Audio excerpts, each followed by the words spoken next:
Здравствуйте, прогноз на вторник. Морозный антициклон будет укреплять свои позиции над Уралом. Давление повысится, облака разойдутся и появится солнце. Однако это не помешает термометрам понизить свои показания.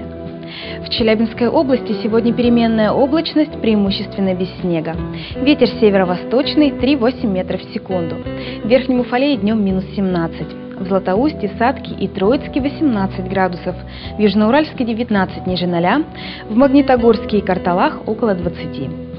В Челябинске сегодня переменная облачность без существенных осадков. Ветер северо-восточный 3,8 метров в секунду. Дневная температура минус 18-20. Атмосферное давление выше нормы. Данные от Центра ФОБОС. Хорошего дня. Телеведущих Пьер Карден. Шоппинг-центр «Капитолий».